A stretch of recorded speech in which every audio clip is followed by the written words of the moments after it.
Hello दोस्तों, कैसे हो आप सभी। हमारे चैनल में आप सभी का बहुत स्वागत है भाई इतिहास के पन्ने खंगालने की कोशिश करेंगे। दिल्ली का संस्थापक कौन था, पृथ्वीराज चौहान कौन था, कन्नौज का शासक जयचंद कौन था और गुजरात का शासक भीमदित्य कौन था, और यहाँ तक कि अफगानी मोहम्मद गोरी कौन था।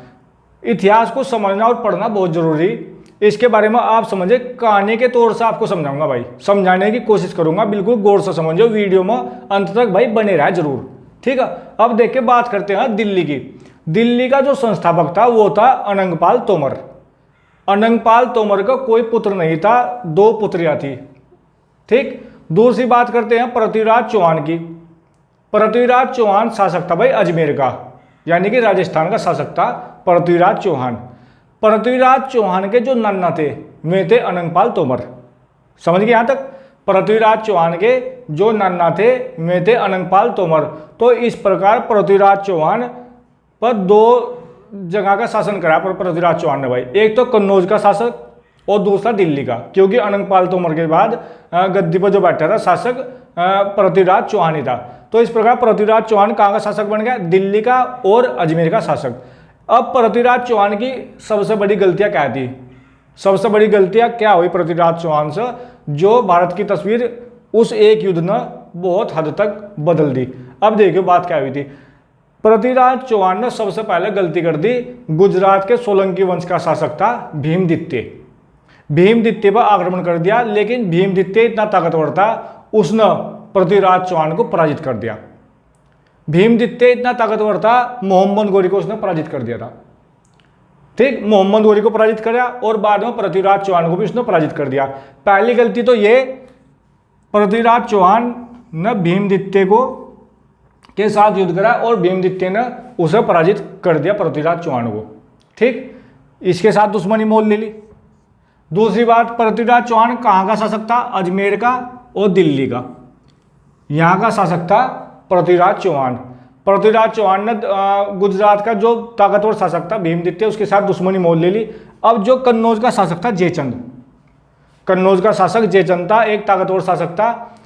स्वयंवर हो रहा था भाई, स्वयंवर में इसकी लड़की की शादी थी, मतलब स्वयंवर था। कन्नौज के शासक जयचंद की पुत्री थी संयोगिता, स्वयंवर हो रहा था। लेकिन पृथ्वीराज चौहान दूसरी गलती यहां कर देता, स्वयंवर में से संयोगिता को उठाकर लेकर चला जाता भाई। तो इस प्रकार जयचंद के साथ भी इसने दुश्मनी मोल ले ली। समझ गए इतनी बात। पहला दुश्मनी मोल ली भीमदित्य के साथ, दूसरी दुश्मनी मोल ले ली कन्नौज के शासक जयचंद के साथ।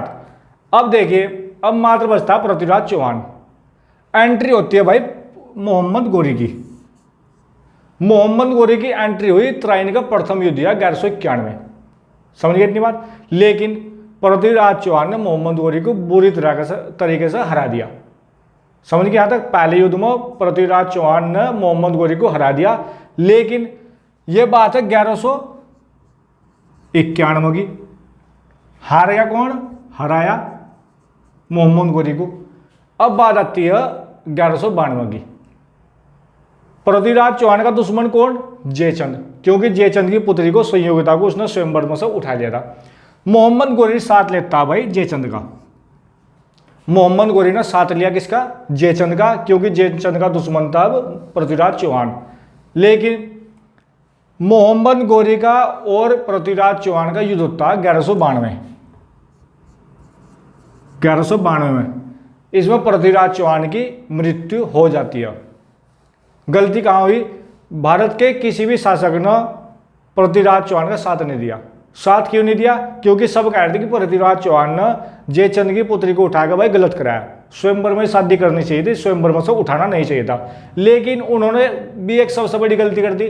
उन्होंने ये नहीं देखा कि चलो ये तो मामला अपने यहाँ का था, इसे जो जयचंद था, जयचंद को मोहम्मद गोरी का साथ नहीं देना था। समझ गए यहां तक। दुश्मनी थी, अपनी दुश्मनी खुद निभानी चाहिए थी, इसका साथ नहीं देना था। अब बात करते हैं किसका, 1191 मोहम्मद गोरी को पृथ्वीराज चौहान ने हराया। 1192 में मोहम्मद गोरी ने जयचंद का साथ लिया और पृथ्वीराज चौहान की उस युद्ध में मृत्यु होगी, ठीक। बचे कौन, अब बात आती है 1194।